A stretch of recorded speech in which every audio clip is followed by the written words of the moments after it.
Hello again, and welcome to the second English Today Business DVD. In this DVD, you can watch another 5 episodes of our story on the job, followed by the business skills section, giving a presentation. Then we'll look at the following. Talking about a crisis at work. Talking on the phone. Describing real or unlikely events. Agreeing and disagreeing. And finally, asking for clarification. Thank you, and enjoy yourselves.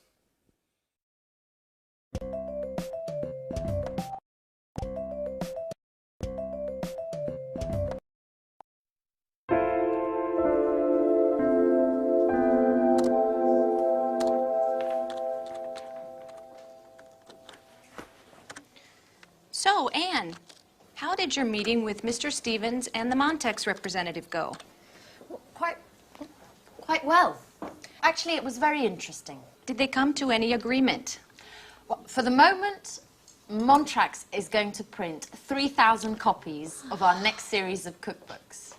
Mr. Stevens wants to give them a trial run and see how they work. If they meet their deadlines and price competitively, he'll sign on for larger deals in the future. Well, we're hoping to optimize our work and drive down costs a little. Anne, the publishing market is in a deep crisis. Readership is dropping rapidly, which is driving down sales. At the same time, production costs are increasing because of foreign rights acquisition as well as distribution costs. As a matter of fact, I haven't bought many books recently. Tell me, Rachel, does this crisis also affect us here at Pilgrim? Certainly. The negative trends of the market are felt throughout the sector, beginning with those who work in it. In any case, I'm optimistic, and I'm sure this is just a passing crisis, and that the publishing sector will soon recover. That's probably what Gary wanted to talk to me about this morning. I saw him and he said that he had something very important to tell me. Uh-huh. What? Why are you making that face? No, it's nothing, Anne. It's just that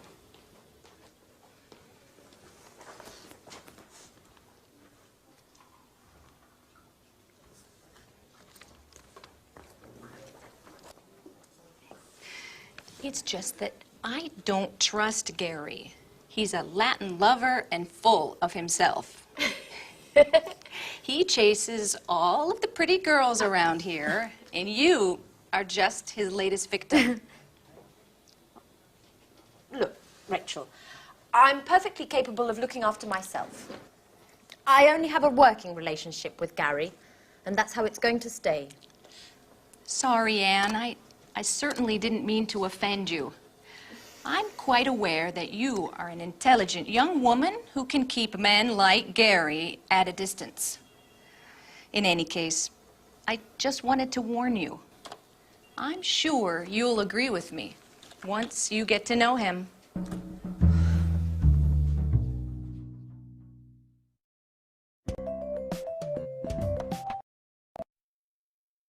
Yes, to be honest, I am a bit worried. Profits are down 8% over the last few months. And just yesterday, I read an article in Media World that confirmed my suspicions. Forecasts for the publishing market are quite pessimistic. And the general feeling is that things are going to continue to go downhill based on current trends. The next 5 years could see a further drop of 20%. If we leave out bestsellers and fiction, then the entire publishing market has taken a direct hit. Or, better, is in a downward spiral. But what about sales? For the moment, they're stationary, but we won't be able to improve them. In fact, we'll have to stop publication of our encyclopedias of history and art history, with awful consequences for those working on these projects. Are you saying that we'll have to lay people off? No, not for the moment. But if things continue like they are, we will have to let some of our people go. Oh my God. There must be something we can do to keep from cutting staff. I'm meeting with Mr. Stevens this afternoon to discuss the situation. We're going to focus on new objectives for the company in both marketing and sales.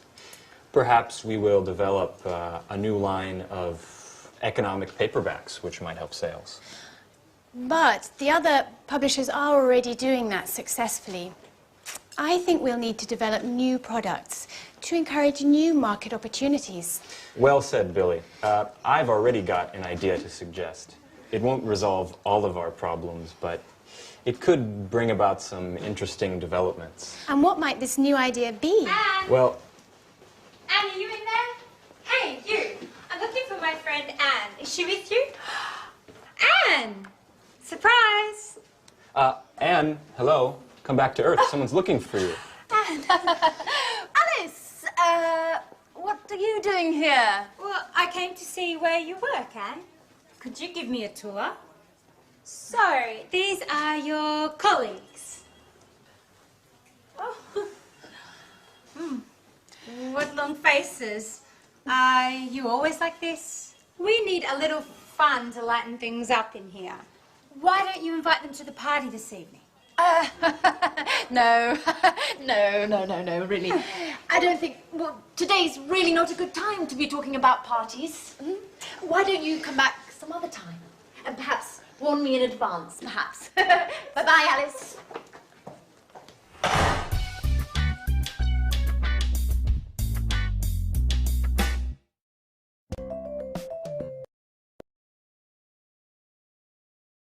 So there you heard them talking about the crisis that the company is going through, and unfortunately that happens often when there's an economic crisis in the country. So let's look at the language that we use to describe a period of crisis in a company, and let's use the screen to help us. So what usually happens is that there's a bad forecast. The future doesn't look good, and there are negative trends, negative tendencies. So what happens? Things start going downhill, we say. A hill is like a small mountain. Things start going downhill. And then the company goes through a period of crisis. Then, if it's really bad, we talk about the company being in deep crisis. That's the worst situation to be in. But if it's not so bad, it's just temporary, we can talk about a passing crisis, a passing crisis. And then when things get better again, we usually say to recover from a crisis. Now, a crisis can actually have quite an effect on employment.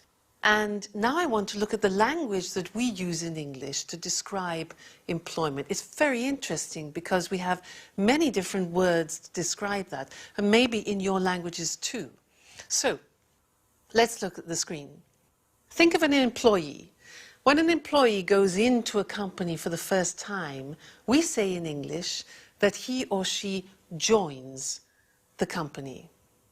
Now, when they decide to go, they leave the company or they resign. We say they resign. That's because they don't want to work anymore there. The pronunciation resign. Now, if they reach a certain age, they retire. Retire. If they decide to retire before the age of 65 or 60, we say to take early retirement. Early retirement. So those are the words which are usually related to the employees. But what about the companies? Well, companies, when they take people, companies recruit. That's difficult to pronounce. Recruit. Companies recruit employees. Another word is hire, to hire. Another verb is to take on. Now, the opposite is when they send people away, we say companies sack, which is a strange word, isn't it? Sack people, they fire people. And in fact, as I said before, in English we use hiring and firing as the term for employment. So they sack, they fire, they dismiss people, they let go, they let people go, they cut staff, or they lay off. That's another term that we use, lay off. So you can see there are many, many different terms that we use for employment description. Good. Well, that's the language of crisis and the language of employment. So that's all for now, and I'll see you again in the next lessons for more business English.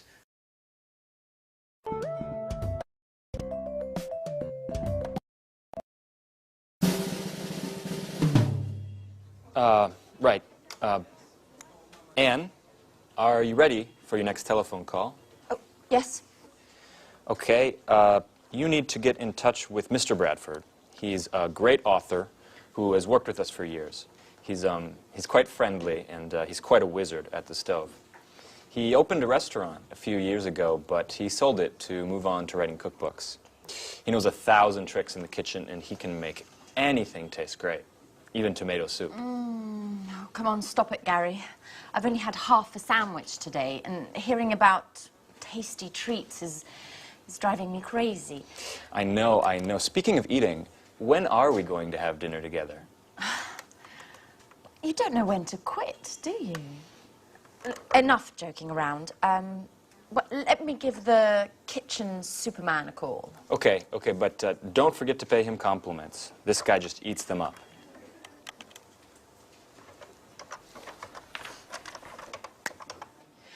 Hello, good morning. This is Anne Baxter from Pilgrim Publishing. Please may I speak to Mr. Bradford? Oh, Mrs. Bradford, hello. I've heard a lot about your husband. He's quite the chef, isn't he? Yes, I also enjoy cooking, but I'm not in the same league, of course.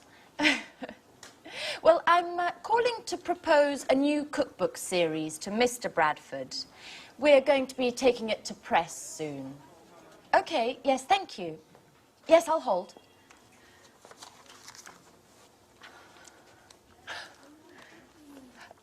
Good morning, Mr. Bradford. Hello, this is Anne Baxter from Pilgrim Publishing. First of all, congratulations. You're a legend around here. But as I was telling your wife, I'm calling to see if you're interested in participating in a new cookbook series that Yes, I know that you've always spoken to Gary Reynolds, but I'm the new colleague who's been assigned to this project. I beg your pardon? Well, excuse me, Mr. Bradford, but I don't understand why you consider Mr. Reynolds to be more competent than myself. In any case, if you'd like to speak to him, hold on a moment. I'll put you through. Hey, Mark. How are you? Yeah, I think you upset Anne, our new intern. Oh, she's a fantastic colleague, diligent and hardworking. Yeah, let's set up a meeting so you can meet her. You'll be very impressed. She's also a great cook. In the meantime, I'll send you a detailed outline of the project. Okay, and we'll see each other Tuesday at 10. Okay, right. Bye, Mark.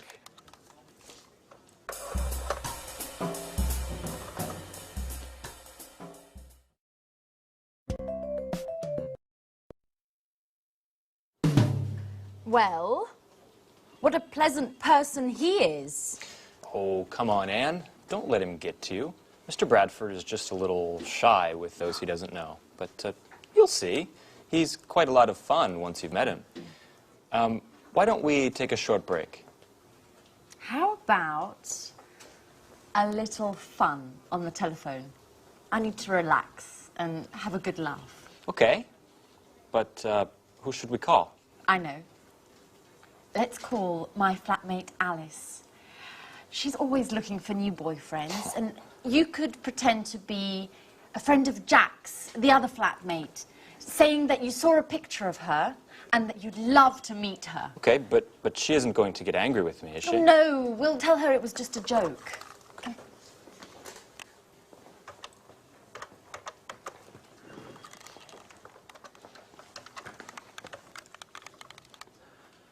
Hello? Is that Alice? This is Gary. And I'm calling because, Well, I'm a little shy. and I'm a friend of Jack's, and yesterday he showed me a picture of you. And, well, I think you're pretty cute. Hello? Could you speak up? The line is terrible. Yes, I'm also having problems. This line must be congested. My name is Gary, and I'd like to get to know you a little better. What? Who are you? I'm a friend of Jack's, and yesterday I saw... A picture of you. How could that be? What picture? Don't raise your voice with me. Me, Alice. In the picture, there were 3 people.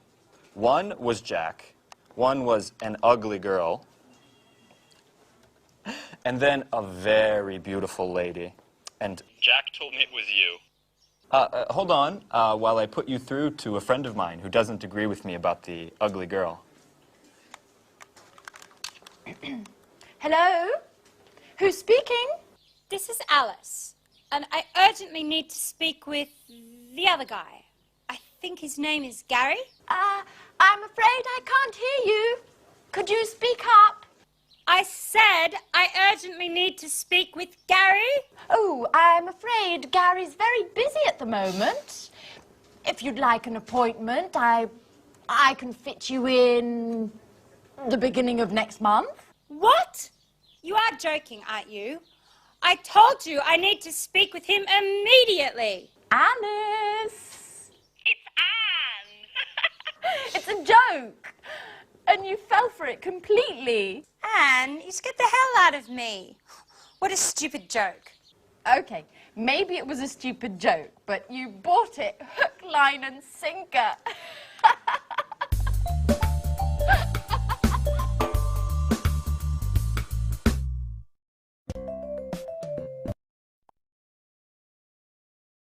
So now let's study some of the language that you need on the telephone at work. But first, some basic vocabulary related to phones. Now, what's this? This in English is called a land phone, okay? A land phone. But this one here, which you detach, is called a cordless or a portable, all right? Cordless. Now, this instrument here is called the receiver. And this action is picking up, to pick up the receiver. Then we, 2, 4, 7, 5, 6, 7, 7, dial the number or digit the number, all right? Then we put the receiver down. We put the receiver down, or another verb that we use in English is to hang up. And that's more familiar, but it's very popular, to hang up. This type of phone, what do we call it? It's a mobile, or even a cell. And in Germany, they actually call it a handy, because you can hold it in your hand. So, a mobile. Now, these phones work on batteries, so you need these to keep them running. This is a battery recharger, a recharger, all right? Sometimes you don't want to listen to the speaker on the phone with it by your ear, so you can use these. These are earphones or headphones, all right? Sometimes you need to know the number of somebody, so you can look in this book, which is called a telephone directory. Telephone directory. And if you want special services, you can use a book called the Yellow Pages. All right, so that's some of the basic language related to telephones. Now, we want to learn some phrases which are useful for you when you start a telephone conversation. And yet, let's now use the screen, which will help you understand and use that language. The first thing you do is you answer. So, what do we say when we answer? Well, we can say this. Hello, Pilgrim Publishing House. This is Louise. Can I help you? All right. So, look at the screen. You say the name of the company. This is Pilgrim publishing house, your name, this is Louise, how can I help you? Or can I help you? Notice I said this is Louise, not I am Louise, because this is the language we use on the telephone in English. So this is, not I am. So you introduce yourself. You say, hello, this is James Holmes, for example. Notice again, I say this is. You don't say I am. Now, if the other person doesn't know you, you can say, I was given your name by Mr. Smith, for example, all right? I was given your name by Mr. Smith. Great. Now, you want to speak to someone, so you ask, hello, could I speak to, may I speak to, can I speak to? 3 possibilities. Could, may, very polite. Can, less formal. So, can I speak to Mr. James, please? Now, if he is in another office, you can ask for his extension number. So you can say, could I have extension 573, please? Extension 573. Another thing is you can ask to be connected. And in English, the verb is, could you put me through to Mr. James? Could you put me through to, that means connect, Mr. James, all right? You can also say, I'd like to speak to Mr. James. There. The next thing is asking for people to wait, because you have to connect. You can say, just a minute, just a moment, please, 1 moment, please, hold the line, please, hold on, please. Hang on is more informal. So you see, there are many ways of waiting for time passing.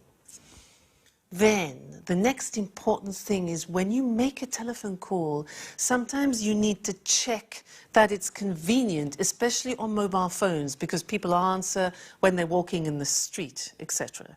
So it's good to say, is this a bad time? Or am I disturbing you? You see on the screen, is this a bad time? Am I disturbing you? Can you talk? Because that way you know that it's convenient for you to speak to that person. That's important. And one more thing is maybe you want to leave a message. So you could say, can you take a message, please? Or can I leave a message? And then you could say, could you tell him that I called? Could you tell him I called? And a little bit more complicated, could you get him to call me back on 75396? Can you get him to call me back on, and then the number? All right? That's a lot. Lots of interesting phrases, but they are all very important. So you need to learn them by heart so they're here when you pick up the phone. All right?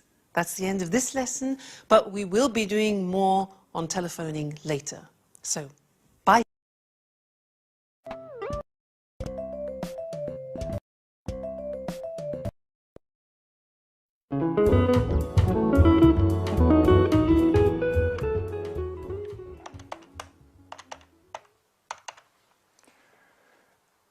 Hello, is this Montex Typography? Good morning, this is Louis Stevens of Pilgrim Publishing. I'd like to speak with Mr. Emerson. Oh, he's in a meeting. I see. Could you put me through to one of his children, to John or Lucy, please? Oh, they are also in a meeting. Fine, then may I speak with Mr. Richardson? You don't mean to say that he's also in a meeting? Yes, I see. Is there anyone that I could speak with to find out if our order has already gone to press? I'd also like some information about deliveries. Yes, I see. They're all in meetings. Could you take a message for Mr. Emerson? Ask him to call me as soon as possible, ASAP. I'll be in my office until 4. Thank you. Goodbye. Well, they certainly do like meetings at Montex, don't they?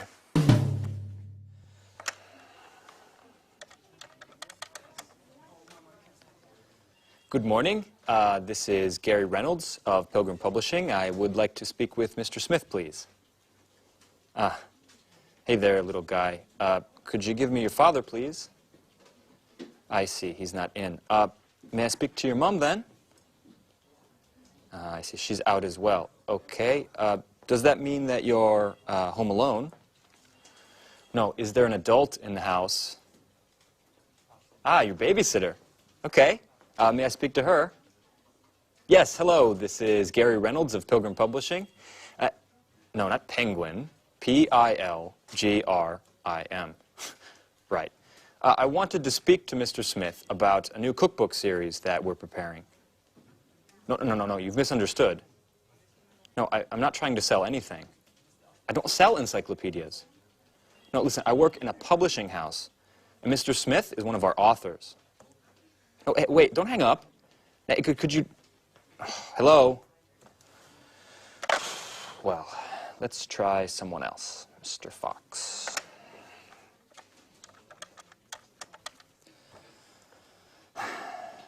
Good morning. This is Gary Reynolds of Pilgrim Publishing.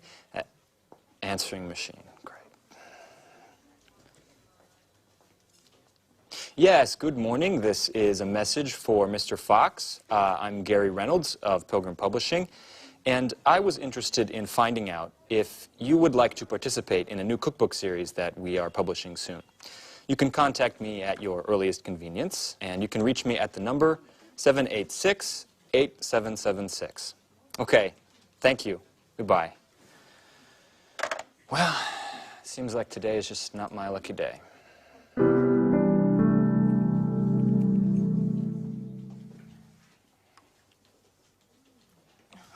No, the answer phone. Alice! Hello, it's Anne. I need to speak to you urgently. Please call me as soon as you get this message. I've got lots of news to tell you about Peter and Sharon. I imagine you're interested. Anyway, no news for now. Okay, I'll give you a hint. Peter telephoned to say that he'd called Sharon about Japan, and do you know what she said? I'm not going to tell you. Call me and you'll find out. Okay, bye. Speak to you soon. Oh, you can reach me at the office. Bye, bye.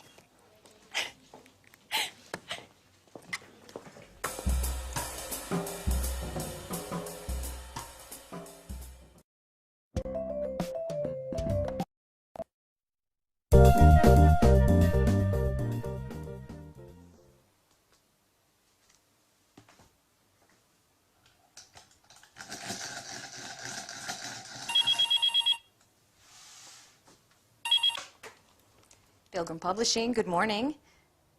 Who is this? Yes, this is Mr. Stevens' office. With whom am I speaking? Oh, good morning, Mr. Emerson. If I'm not mistaken, you're the head of Montex Typography. This is Rachel Gordon, Mr. Stevens' assistant. It's a pleasure to meet you.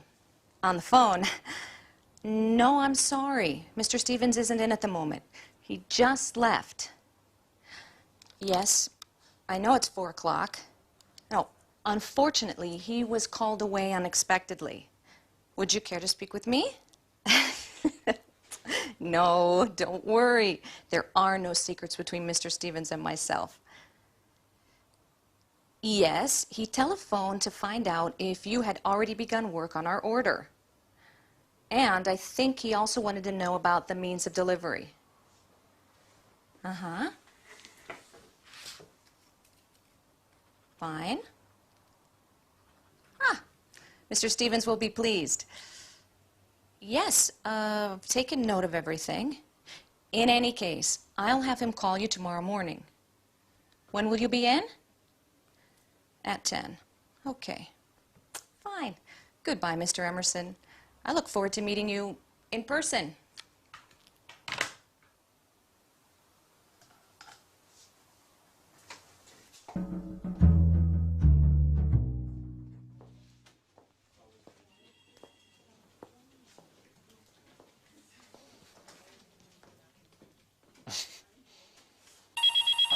It's Fran.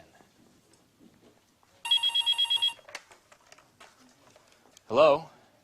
No, I'm sorry. She's not here right now. Who's this? Alice. This is Gary. Right, the Joker. Which, by the way, was Anne's idea. No, I didn't want to go along, but she insisted. No, I don't know where she's gone. Perhaps to make some photocopies. Would you like to leave a message? Uh-huh. Okay, I'll tell her to ring you as soon as she returns. Are you at home? No, your cell phone. Okay. All right, bye. Oh, hey, Alice. You know, you seem like a really nice girl, even if we don't know each other. May I ask you something? Oh, no, it's just that, well, would you like to have dinner with me tonight? But please, don't say anything to Anne. She might get angry. No, I know you two are such good friends. You live together. Okay, don't get worked up. Listen, I was just joking. All right, bye, Alice. No, bye. What a hothead. You really can't say anything to her. Such a pity. I would have liked to take her out. She is very nice.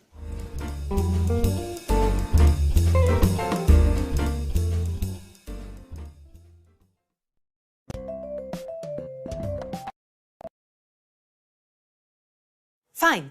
Now let's look at that language that we use, especially when we have problems on the phone. And to do this, let's use the screen, okay? Now, the first thing is problems with understanding. Often when you speak to native language speakers, there are problems. So you have to try and control the situation. Let's see what phrases you can use. Well, the first thing is you can say, could you repeat that, please? You notice we say, could you repeat that? Not could you repeat, please, but could you repeat that, please? That's one thing. Another thing, if they're speaking too softly, you could say, could you speak up, please? Could you speak up, please? Another thing, they're talking too fast, too fast. So you say, could you speak more slowly, please? Could you speak more slowly, please? And then if you didn't quite hear it, you can say, sorry, I didn't catch that. I didn't catch that. All right? So that's problems with understanding. Now, problems with spelling. Sometimes people say their name and you can't really understand the name. So you can ask them this. Excuse me, could you spell your name, please? They say, yeah, J-O-H-N. Now, it's useful if you repeat what they say just to check understanding. So you can say, so that's J-O-H-N, okay? Or you can say, I'll repeat that, J-O-H-N. All right, so problems with spelling. The next thing is problems with these. Now, since the introduction of these, we have new language which we use on the telephone. Things can happen. For example, you could be on the phone and it's You say, the reception's bad, okay? The reception's bad. Now, if you're listening, maybe the other person sounds like this. You say, you're breaking up, you're breaking up. I'll call you back. You're breaking up. The voice is okay? You can also say, the line's bad. The line's bad. I'll call you back. Okay? Now, another thing is the battery. Sometimes you can see the battery, so you can say, my battery's running low. My battery's running low, running low. Another thing is money. You need money to make this work. Sometimes you can see that you don't have much credit. You can warn the person and you say, look, my battery's running low and I'm running out of credit. I'm running out of credit. I'll call you back later, okay? And then sometimes, for an example, if you're on a train and you're traveling in a mountainous area, sometimes you go through tunnels and the chances are, this will happen. So you can say, look, if we're cut off, I'll call you back.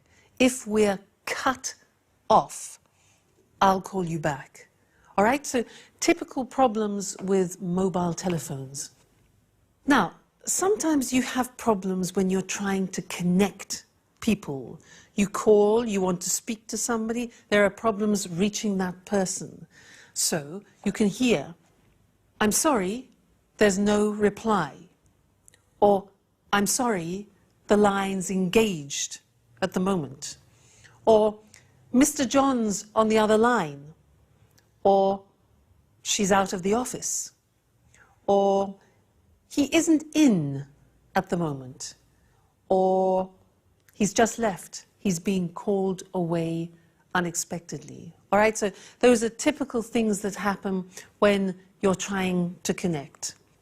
And another thing is the answering machines. Now, sometimes you will call somebody and you'll hear a message and you have to leave a message.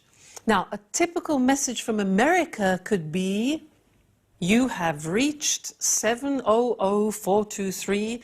Please leave a message after the tone.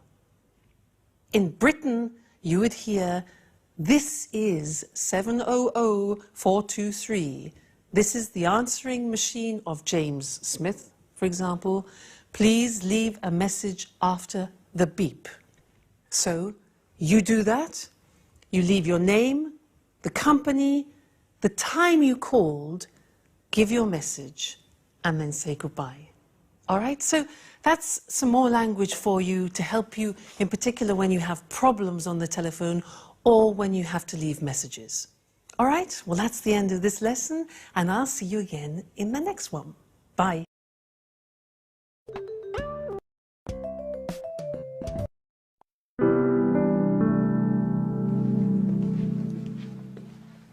Victoria Lee, good morning. Do you remember me? Yes, certainly. And to what do I owe the pleasure of your unexpected visit? Beautiful office. My compliments. You've certainly come a long way, haven't you? Well, I can't complain. If you don't mind, I've got quite a lot to do. You didn't feel that way a year ago when we first met. Listen, Mrs. Baker, that was a very difficult period for me. I wasn't happy with my job and... Don't worry, Lee. I'm not here to visit the past, but rather to talk about the future. What? I've recently heard quite a bit about you. I know that you've done great things to improve the bottom line of Spectra. As a matter of fact, that's why I'm here today. I'd like you to come and work for us. Thank you, Mrs. Baker, but... Just a moment, Lee. Let me have my say. If you came to work for us, you'd not only have the opportunity to work for a successful company, but you'd also have a brilliant career with full satisfaction ahead of you. I'm flattered, but as I said, I'm very pleased with my present employment. If I were to propose a position as Business Development Manager, would you consider my offer? Mrs. Baker, please, if I were to come and work for you, I'd be doing my company a disservice. Just think it over, Lee. If you accept, you'll get a much higher salary than your current one. Of course, I forgot to mention the company car and mobile phone, not to mention an impressive percentage of sales. That's enough, Mrs. Baker. Your offer is very tempting, and if I were free, I would certainly accept. However, things have changed greatly. I am very satisfied with my job here. Mrs. Lee, I've brought you this brochure. I was just, Fine, I'll leave. Mrs. Lee, just think about what I said. I'll be in touch.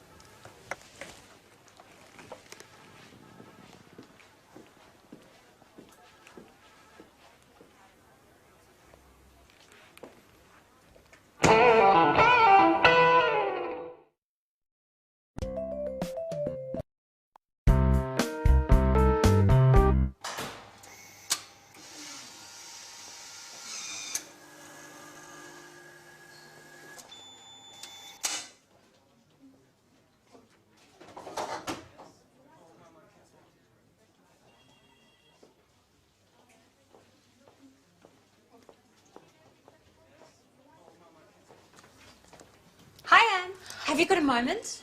I just have to show you a few things. Alice, how many times have I told you to call before you come and visit me at the office? If my boss finds out, I'll be in trouble. Oh, yes, I know. You're right. I'm sorry. Anyway, you are on your coffee break, and I just need some advice. I'm going out with Philip tonight. You know, the handsome guy I met at the library last week. Oh. I told you about him, didn't I? I don't know, Alice. I've lost count. Every week there's a different guy. And what's so important about him that you couldn't wait to see me? What if I wear this tonight? It's nice. Red suits you. Really? But if I wear this, I'll have to find the right black shawl. By the way, can you lend me the one you bought last Saturday? Alice, it's brand new. I haven't even worn it yet. Come on, Anne. I told you that this date is really important to me.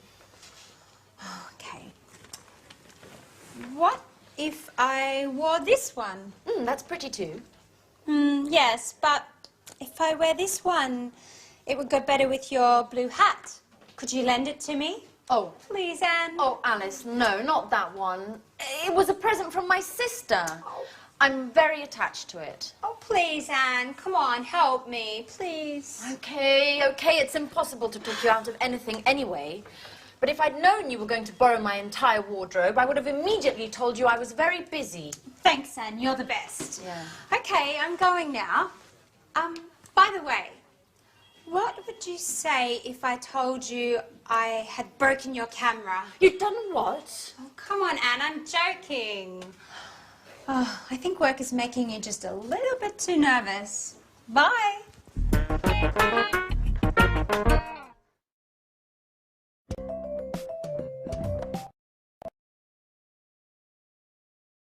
So now let's talk about the conditionals in English, the first and the second. Now, they're interesting because there's a difference in meaning between the first and the second, and also a difference in grammar.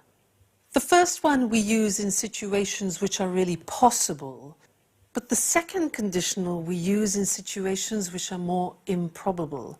And I want to look at some examples of that now. You imagine that you work for a large insurance company and you have to explain some situations to a client. Obviously, you're trying to sell the idea of them having an insurance policy. Let's look at the board and look at some of the situations. Now, in the first situation, an accident. Now, if you have an accident, and you don't have insurance cover, what happens? If you have an accident, you won't be covered for legal expenses. Now that's a problem. The first conditional is grammatically formed like this. If plus the present tense and then the future will or won't in the negative. Let's look at another example. You see, number 2 is accident, stop work. So the first conditional sentence would be, if you have an accident, that's the future, you'll have to stop work. Look at the third example. If you stop work, you'll have no protection for the family. The fourth example, if you go to hospital, there'll be no cover for hospital fees. So you see, you have a situation and then the consequence. The last example, let's change the situation, no longer an accident, but still related to insurance. If you have a house fire, you'll have no cover for lost items. So here we see a situation and the consequence. Okay? So we use, these are real possibilities. We use the first conditional. Now let's look at the second conditional. Now, I want to give you some examples and ask you the question, what would you do if? And these are situations that maybe you will never find yourself in. They're a bit improbable, but you like to hypothesize about them. So we use the second conditional. I ask you, what would you do if your company offered you a job in China for 5 years? And you think, my God, China for 5 years, interesting. Well, I'd accept it. I would accept it. Now, the grammatical form of the second conditional is if followed by the past tense, followed by would and the conditional. All right, let me ask you another question. What would you do if a Japanese businessman gave you his business card like this? What would you do? Well, if a businessman, a Japanese businessman, gave me his business card like this, I would accept it with 2 hands and bow a little. Then I would read it carefully and put it in a special place to show respect. Okay? What would you do? I would do that. Okay, next one. Number 3, what would you do if you lost all your money and all your credit cards? What would you do? I would phone the bank immediately if I lost, simple past, if I lost all my money and credit cards, wouldn't you? Last one. What would you do if you had a first meeting with an Arab businessman? With an Arab businessman, what would you do? Well, I wouldn't talk business until he decided to talk business himself. I would let him decide to open business conversations. All right? So there are some examples of the first and the second conditional forms in English, used a little bit in the business context. All right? So that's all for now, and I'll see you again in the next lesson.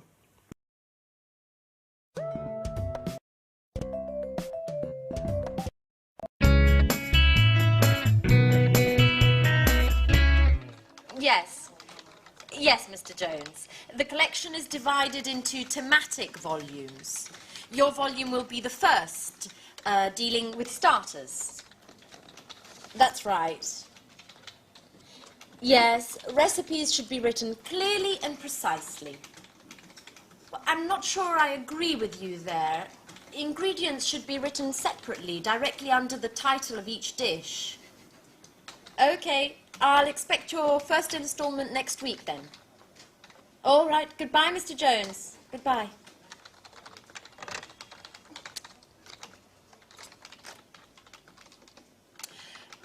Excuse me, Gary. Has Mr. Bradford got in touch yet? Gary? Hello? I asked you a question. Could you answer, please? What's up, Anne? I'm sorry, I'm writing the contracts to send out to the authors. Have you spoken to Mr. Bradford yet? No.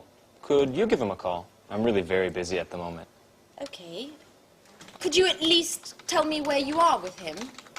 Has he sent us the materials? Gary? Hello, Gary? What?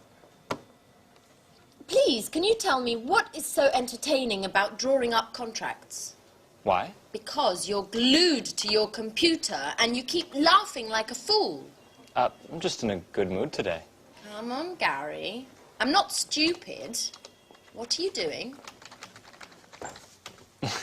Okay, you've caught me out. I'm chatting. It's great fun. Would you like to give it a try? No, thank you very much. And you shouldn't be chatting at work anyway. Mr. Stevens might notice. Now, why would he? If he walks in the door, I'll just close the window and continue typing up the contracts. Anne, relax. Let's chat a bit together. No, I'm afraid I can't. Somebody needs to work around here. Now, could you explain how I should proceed with this? You spoke to Mr. Bradford, so could you give me some details on your agreement? Yes, he should have sent some materials in 2 days ago, but we still haven't received anything yet. Give him a call and see where he's at with those.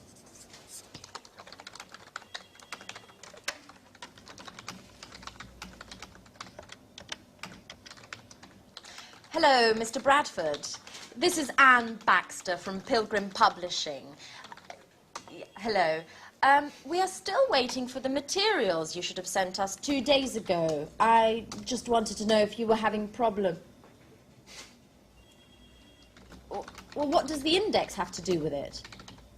I'm afraid I don't understand. No, it's just I wasn't aware that... No, I don't think... What, could you just hold on a second? Hey, Mark, this is Gary. No, don't worry. Everything's just fine. Anne just didn't know. Have you finished the index, then? Okay, great. We'll expect your email, then. Okay. Bye, Mark. I hate you, Gary. If you spent a little time filling me in instead of chatting on your computer, I might just know what's going on around here. What? Ooh!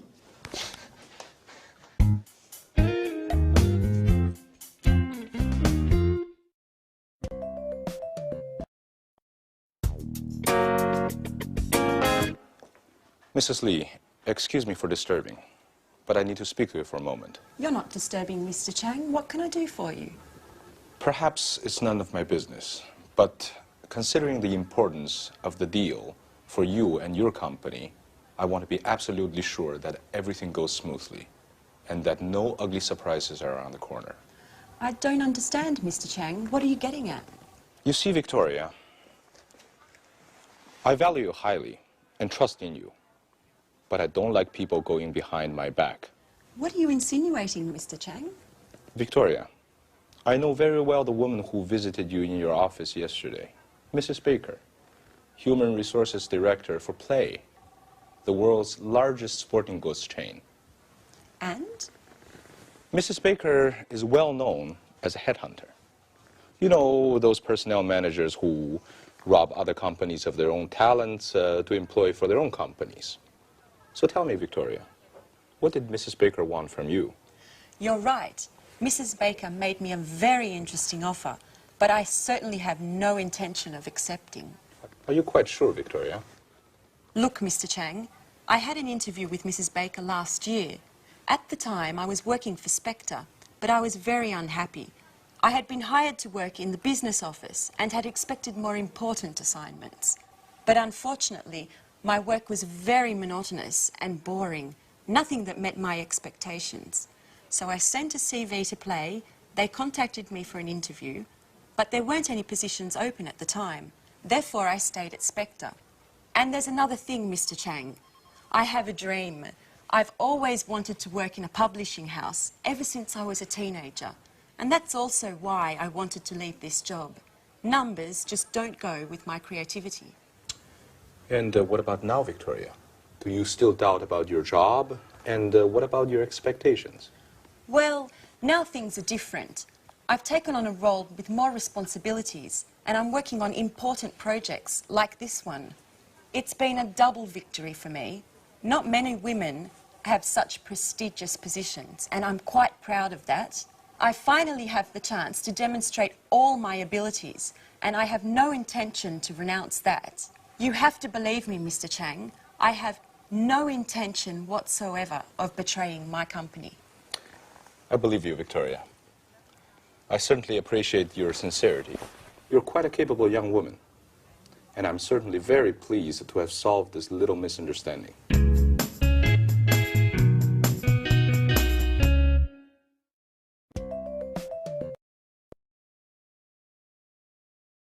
Do you remember how Anne said in the first scene, I don't agree? Now, in English, we say I don't agree. We don't say I'm not agree, as in many other languages. I don't agree. That's one way of disagreeing. And do you remember how Victoria said in the second scene, she said, I don't understand what you're getting at. Now, that's one way of asking for clarification. So I'd like to look at this language with you now. Now, if I say something like this, I say, let's look at the screen. I say, I think we should increase our investment in management training. Now, this is something I could say in a meeting. I think we should increase our investment in management training. Now, sometimes after saying something like that, you want to explain it a little bit more. And there are phrases we can use in order to do further explanation. For example, I could say, what I'm trying to say is, I don't think we spend enough money on training. So what I'm trying to say is... Now, another possibility is, what I mean is... And one more is, the point I'm making is. So it becomes, I think we should invest more money in management training. The point I'm making is, our company just doesn't do enough training. All right, so that's explaining a point. Now, what about clarifying? I say that to somebody, and then I want to check that they've understood. So I could say, is that clear? Is that clear? Or do you understand what I mean? Do you understand what I mean? Then, in the audience or in the meeting, if they're not quite sure, they can ask you for clarification. And different ways of asking clarification are these. For example, you could say, I don't quite follow you. I don't quite follow you. Follow, the verb follow, one possibility. Or, well, what exactly do you mean? What exactly do you mean? Or, I don't see what you mean. Notice that we use also verbs of sight. I don't see what you mean. Or, could I have some more details? Could I have some more details? Or, what are you getting at? Now, that's slightly more complicated. Get at means, what are you suggesting? What are you insinuating? All right, so these are ways of asking for clarification. Now, very often in a meeting, you want to be able to agree or to disagree. Now, ways of agreeing, I say, for example, I think we should invest more in management training. And you say, I completely agree with you. I completely agree with you. Notice we don't say, I am agree with you, but I agree with you. You can say, yep, I see what you mean. You can say, I see your point. I see your point. And you can say also, yes, I agree up to a point, which means not completely, but mostly yes. Now, maybe you want to do the opposite. So I say, I think we should invest more in management training. And you disagree. You can say, yeah, I see your point, but I think we should invest more in marketing. Or you can say, I'm afraid I can't agree with you. I can't agree with you. Or you could say, are you sure about that? Which is more indirect. All right? Then the other thing is giving an opinion. Giving an opinion, well, different ways of doing that are, number one, in my view, you notice in my view, we're using verbs of sight. That's interesting, yeah? In my view, I think we should invest more money. Or you could ask a question. Don't you think we should invest more money in training? Or you could say, I think it would be a good idea to invest more. So that's you giving your opinion, your idea. Then obviously it's important to create an atmosphere of sharing ideas, so you want to ask other people about their opinions. So you could say, for example, what do you reckon? Reckon is another verb we use in English for think. What do you reckon? Or what do you think about that? What do you think about that? What's your opinion? All right, so these are very important things. It's explaining, clarifying, agreeing, disagreeing, giving opinions, asking opinions. Very important. You use the language every day. All right, so that's the language for this lesson, and I look forward to seeing you in the next. Bye.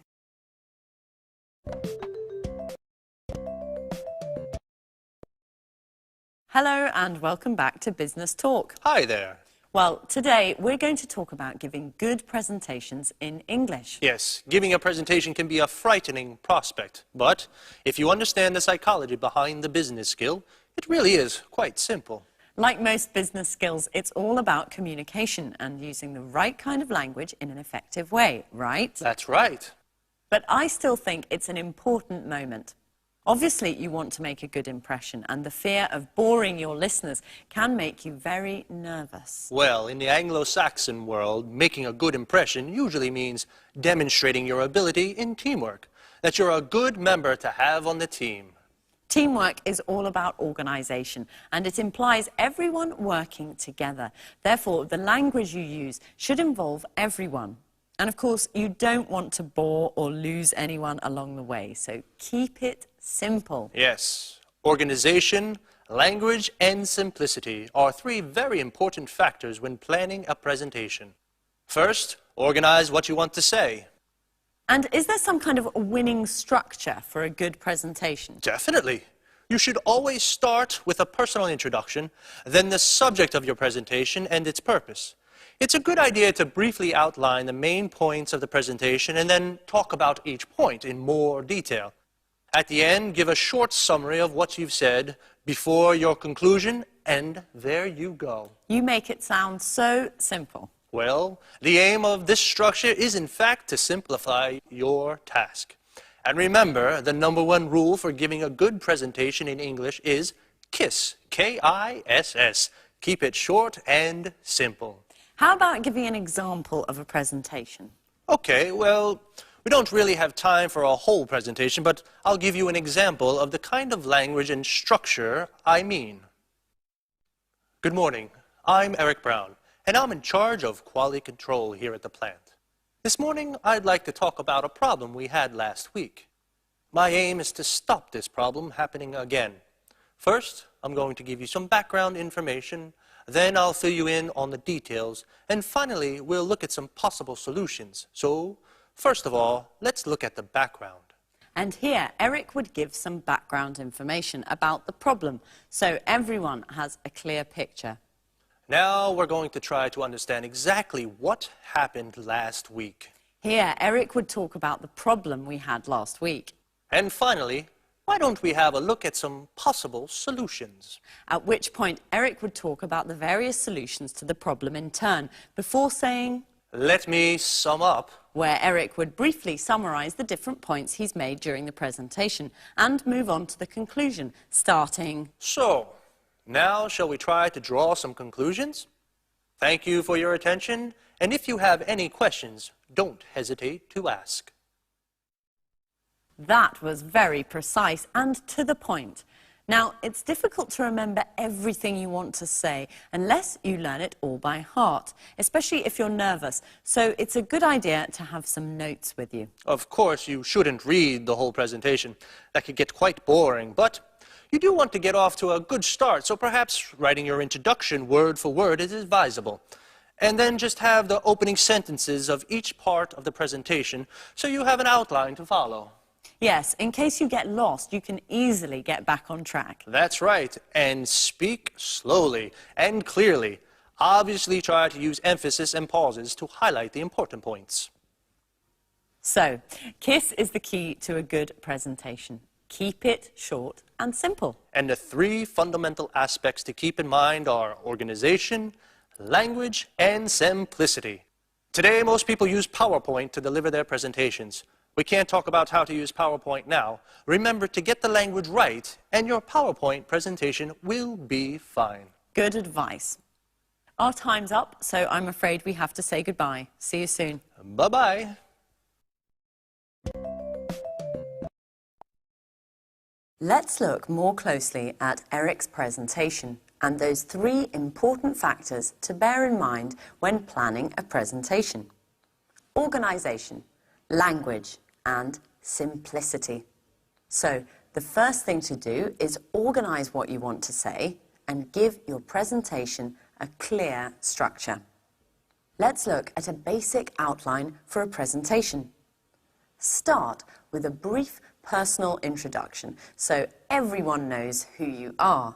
Then, introduce the subject and purpose of your presentation.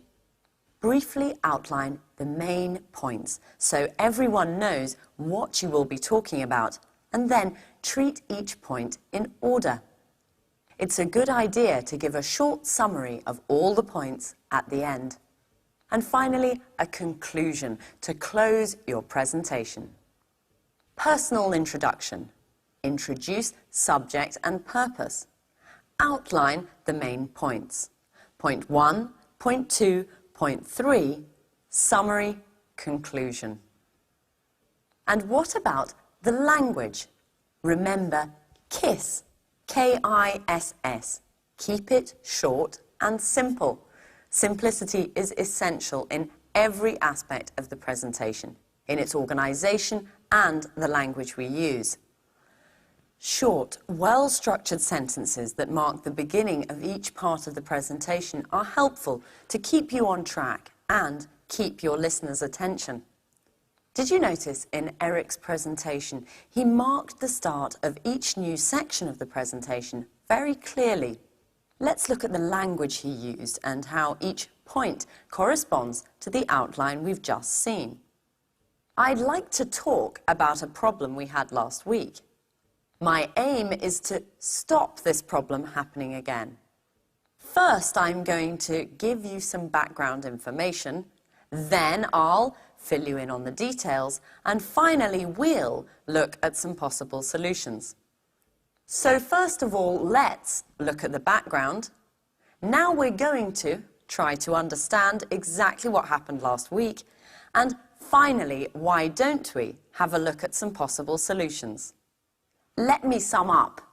So, now shall we try to draw some conclusions? Notice how the beginning of each section is clearly marked. And remember, team spirit is important. As with brainstorming, it's important that everyone listening feels part of a team. So avoid using I too much because it detaches you, the speaker, from the group. Try to find other ways of structuring your ideas so that everyone feels included.